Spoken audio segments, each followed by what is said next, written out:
Hi guys, this is the next episode of Life After Trauma, my vlog. And today we're going to be talking about compulsion. So compulsion is one of the more not underlying in a sense, but the root being trauma is sometimes really hard to connect for the individual between that trauma and the acting out through compulsion. So compulsion has been described as one keeping themselves in check as to not attract an abuser's attention. Compulsion can also come out of post-traumatic stress and acute stress, but again, less common, and to a degree, it's less severe. So compulsion at the lower end, because it's often described on this continuum, this lower, less severe end of compulsion is manifested in busyness and workaholism and just, I need to be performing, I need to be busy. And that is a compulsion that is also described as performance. It's just, I need to be the best at what I do so that my flaws won't cause me to be abused, to be hurt, to be traumatized again.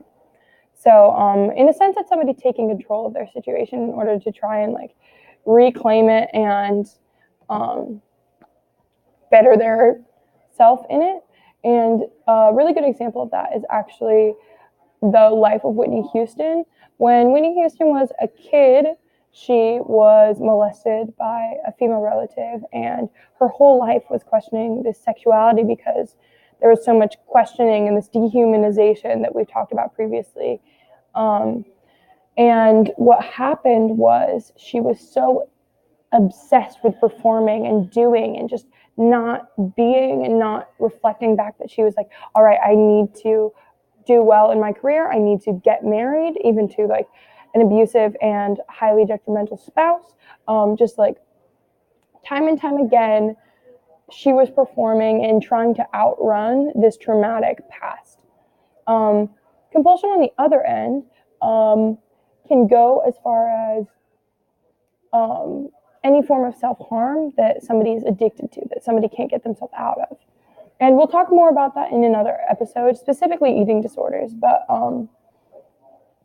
this is another form of self-medication, which I thought was interesting because I was like, well, it's not really numbing you, but in a sense, you're trying to control the situation and grab hold of your feelings in your context so that you can control what's going on, even though that control isn't there and you're kind of missing the original trigger and the effort to the thing that you need to uncover in order to process.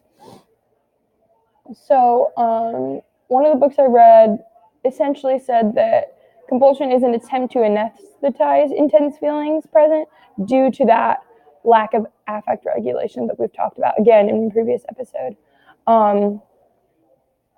Essentially, they're feeling things so strongly that they want to put it in a box and control it and put it on their terms through this busyness, through this workaholism. And the end of this, it's so hard for me, is that self-harm aspect. That person just, I don't want to be abused again. I don't want to be hurt again. So I'm going to limit myself and hurt myself so that I fit into this mold that I don't think is desirable. And that's really difficult. We'll talk more about that next episode, but yeah, that aspect of this sucks.